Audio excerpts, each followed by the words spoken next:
Hey everyone, I have not been here in months. Things have been kind of crazy, busy just with the holidays and kids being sick and the weather and school being canceled, and finding a quiet time to be here and focus on this has been a little bit of a struggle. I won't lie. And I have thought so much about this topic of presence and how important and imperative it is to manifestation, to intuition, to just living a good life.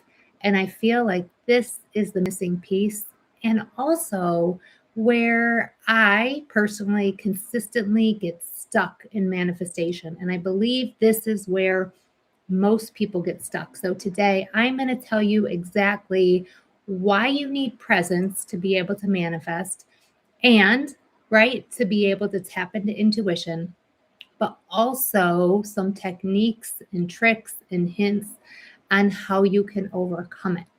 So when we're talking about presence, we think about how we are able to stay in the current moment, the present moment. If you reflect on how things work for you in your daily life, there are so many times when you fall asleep, meaning you're doing something and you don't even realize what you're doing. You don't even realize how you get from point A to point B. It's like being on autopilot. And sometimes for myself, I feel like I am being present, but then when I look back, I'm not actually in control of what's happening. In reality transurfing, it's talked about as the observer. And I think Eckhart Tolle talks about this as well. And I was just reading a quote from the Dalai Lama. There are only 2 days you can do nothing about, yesterday and tomorrow. And I read the book by Eckhart Tolle.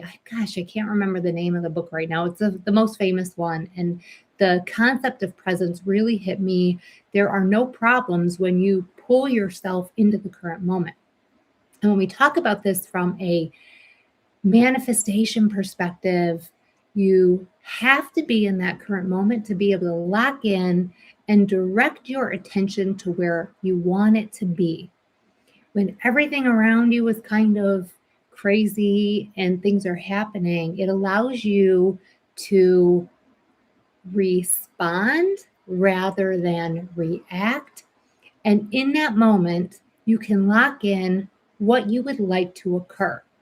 And in the book Tufty the Priestess, this is by Vadim Zeland, the idea is you lock in those small moments where you are present to be able to get what you want. And the idea there is you are in a film role, and the film strip that you are in is already written, it's already playing out, and you cannot switch to a new film role from that place. You have to get out and move on to that through your awareness, through your attention.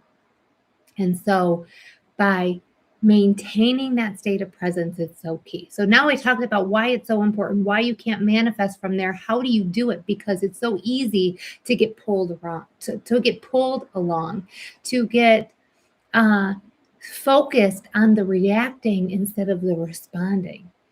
And the best way for me is whenever you find yourself in that place where you're asleep, you gently bring your attention back. If you can get a meditation practice, that helps too. If you meditate for 20 minutes every day, every morning, I know that's not feasible for everybody, but it's something that works for me, that helps just train your body, your mind to bring itself back.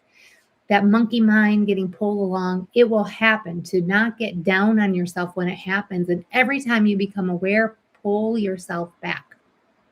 But the biggest changer for me is an hourly alarm. It's set on my Apple Watch. It's set on my phone. If you don't have a watch, the phone will work. And it's an app literally called the Hourly Charm. You get it on your phone, and every hour it dings and says 9 a.m., 10 a.m. And it's your reminder to bring your presence back.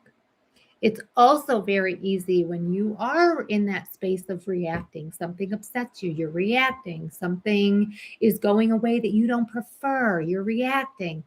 At that point, when you become aware that you are reacting, pull yourself in and ground yourself. Now, in reality transurfing, they talk about saying the words, I, I see myself.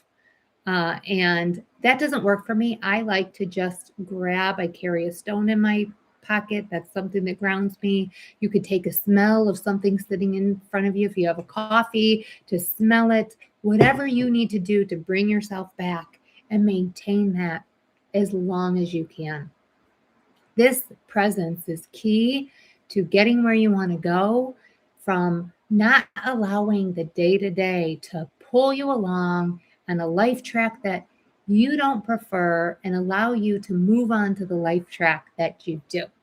So I have been working really hard on creating the 7-day manifestation reset challenge, because I feel like while we practice these things, these tips, these tricks, these practices, these routines every single day, sometimes we need a jump start. And that's where I am definitely headed, into this reset, recharge, to get myself back on track, moving in that direction. It's cyclical for me. And this really helps. These are 7 things that I do every time I need a reset. I've put it together, put it into a package. So we're going to be starting this soon. If you're interested, I have a wait list that you can join. So you will get the information when I'm ready to launch this, which would probably be in the next month. And I'll put the link in the description. It's myspiritualbeginnings.com/challenge waitlist. And we can do this together. We can support each other through this reset. If you have other ideas, tips, and tricks on maintaining that presence, right? This is the most important piece in manifesting from that place of right now. You can't do it from the past. You can't do it from the future. And the other thing is, when you are being in that lulled sleep state, when you are there, all of that subconscious programming is running. So on those moments where you're there and you're running your slide, you're visualizing what you want to manifest, that 5, 10, 15, 20 minutes a day, those other hours and hours of time that you are asleep is running that old programming, undoing all that work. So this will get you more time in the present, more time in that future state to help you on your way. So I hope to come back and do some more lives and see how you guys are all doing and connect with all of you. If there are topics that you want me to cover, drop them in the comments. Very excited to be back and connect with all of you. I hope you guys are doing well, and I'll catch you next time.